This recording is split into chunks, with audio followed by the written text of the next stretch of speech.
আসসালামু আলাইকুম প্রিয় দর্শক। আমি এর আগে বর্তমান সময়ে ইউরোপের কোন দেশে অ্যাজাইলাম করা বেস্ট হবে এই বিষয়গুলো নিয়ে বেশ কিছু তথ্য দিয়ে রেখেছি। এই ভিডিওতে আমি তারপরের আরও কিছু নতুন তথ্য আপনাদেরকে দিয়ে দেওয়ার চেষ্টা করব।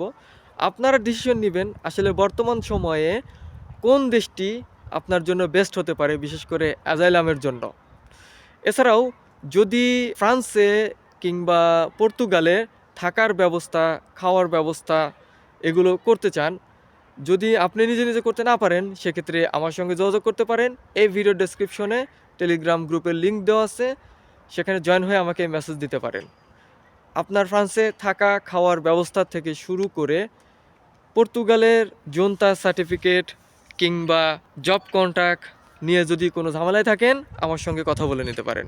ওকে, বিস্তারিত থাকছে ভিডিওতে, যে উদ্দেশ্যে এই ভিডিওটি তৈরি করা। দেখতে থাকুন। আমার বিগত ভিডিওতে ফ্রান্স নিয়ে তথ্য দিয়েছি। এই ভিডিওতে আমি তথ্য দেব ইউরোপের আরেকটি দেশ জার্মানির কথা। বর্তমান সময়ে বর্তমান যে নিয়ম, সেই অনুযায়ী যদি জার্মানিতে অ্যাজাইলাম করেন, সেক্ষেত্রে 3 মাসের মধ্যেই ওয়ার্ক পারমিট পেয়ে যাচ্ছেন সরাসরি গভর্নমেন্ট থেকে। এইখানে কিছু কথা বলে রাখি, জার্মানিতে এই অ্যাজাইলাম পাওয়ার পরিমাণটা একটু হার্ড।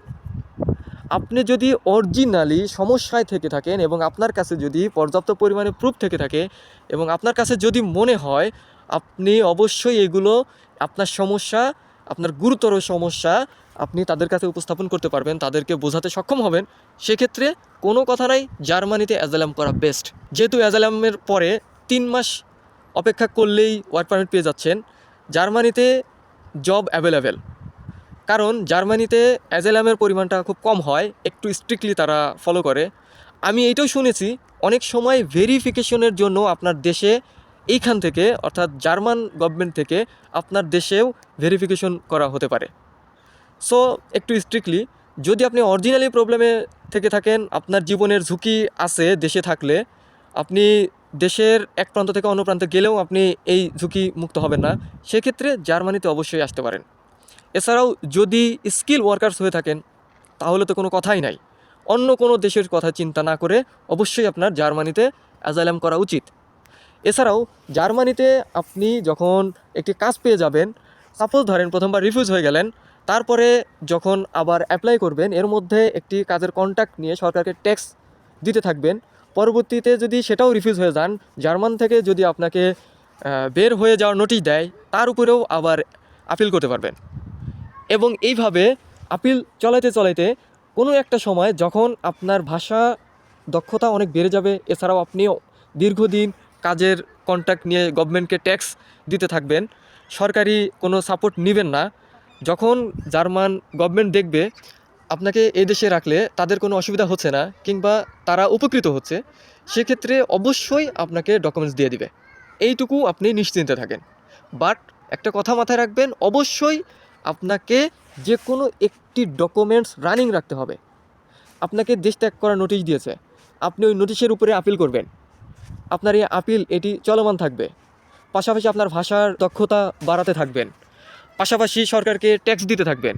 কোনো একটা সময় আপনার ডকুমেন্টস হয়ে যাবে ইনশাল্লাহ। সো জার্মানটিকে আপনি বেছে নিতে পারেন।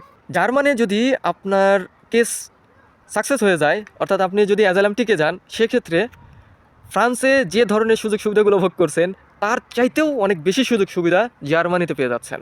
আমি আমার আগের ভিডিওতে যেগুলো বলেছি, এর বাইরেও জার্মানিতেও আরও অনেক ধরনের সুযোগ সুবিধা আছে। যেমন ধরেন, আপনি ফ্রান্সে যে পরিমাণে ব্যাংকে লোন নিতে পারবেন, জার্মানিতে তার চাইতে আরও বেশি পরিমাণে এই লোনের সাপোর্টটা পাবেন। এছাড়াও ফুড সাপ্লিমেন্ট আরও বেশি পাবেন। এছাড়াও সরকার থেকে যে একটা অংশ আপনাকে সহযোগিতা করবে ফ্রান্সে থাকলে, তার চাইতেও একটু পরিমাণটা বেশি পাবেন জার্মানিতে অ্যাজাইলাম করলে, অ্যাজাইলাম যদি টিকে যায় সেক্ষেত্রে। আমি এগুলো নিয়েও পরবর্তীতে সুনির্দিষ্ট একটি ভিডিও তৈরি করব, জার্মানিতে অ্যাজাইলাম টিকে গেলে কী কী সুবিধা ভোগ করতে পারবেন। ভিডিওটি যেহেতু বড় হয়ে যাচ্ছে, তাই আমি খুবই সংক্ষেপে আরও কিছু তথ্য দিচ্ছি। আমার লিস্টে আছে ইতালি। জার্মানির মতো এত সুযোগ সুবিধা ইতালিতে পাবেন না, তবে ইতালি কেন মানুষ বেশিরভাগ পছন্দ করে, ইতালিতে প্রবেশ করার পরে অ্যাজাইলাম করবেন, 3 থেকে 4 মাসের মধ্যেই ওয়ার্ক পারমিট পেয়ে যাচ্ছেন। ইতালিতে একটি কাজ খুঁজে নিলে, কন্ট্রাক্ট নিয়ে নিলে আপনার ডকুমেন্টস নিশ্চিত। সরকারকে ট্যাক্স দিতে থাকবেন, একটা সময় আপনার ডকুমেন্টস হয়ে যাবে। সাপোজ ধরেন আপনি পর্যাপ্ত পরিমাণে আপনার অ্যাজাইলামের ব্যাপারে ডকুমেন্টস দিতে পারেন নাই, কিন্তু ইতালিতে যখন আপনি ইন্টারভিউতে যাবেন তখন এইটা বলতে পারবেন, আমি দীর্ঘদিন যাবৎ ইতালিতে থাকার কারণে এখানে আমি একটি কাজ করছি, আমি সরকারি ট্যাক্স প্রদান করছি, আমি এই কমিউনিটির সঙ্গে মিশে গেছি। এখন আমি যদি এই দেশ থেকে আমার দেশে আবার ফিরে যাই, তাহলে আমি পূর্বের যে খারাপ অবস্থায় ছিলাম এখন আবার সেই খারাপ অবস্থায় ফিরে যেতে হবে, বরং তার সাথে আরও বেশি খারাপ অবস্থায় ফিরে যেতে হবে। এই ধরনের বিভিন্ন কথা বলেও আপনি আপনার কেসটাকে আপনার পক্ষে নিয়ে আসতে পারবেন। আমি ইতালির কথা বলছি। আপনি জার্মান, ফ্রান্স এই দেশের মতো এত সুযোগ সুবিধা পাবেন না যদি আপনি কেস পেয়ে যান, বাট রেসিডেন্স কার্ডের নিশ্চয়তা মোটামুটিভাবে পেয়ে যাচ্ছেন। অর্থাৎ আপনি দীর্ঘদিন ইতালিতে থাকলে এবং সরকারকে ট্যাক্স প্রদান করলে আপনার ডকুমেন্টস হবেই। এইবার আসেন, আমি বর্তমান সময়ের হট একটি দেশের কথা বলবো, যেই দেশটি আপনার জন্য অপেক্ষা করছে, বিশ্বাস করেন অপেক্ষা করছে। আমি বলছি স্পেনের কথা। আপনি বর্তমান সিচুয়েশন সম্পর্কে যদি জেনে থাকেন, বর্তমান সময়ে স্পেনের যে আরাইগো সোশিয়ালের যে সিস্টেমটা চলছে, মাথা নষ্ট করা।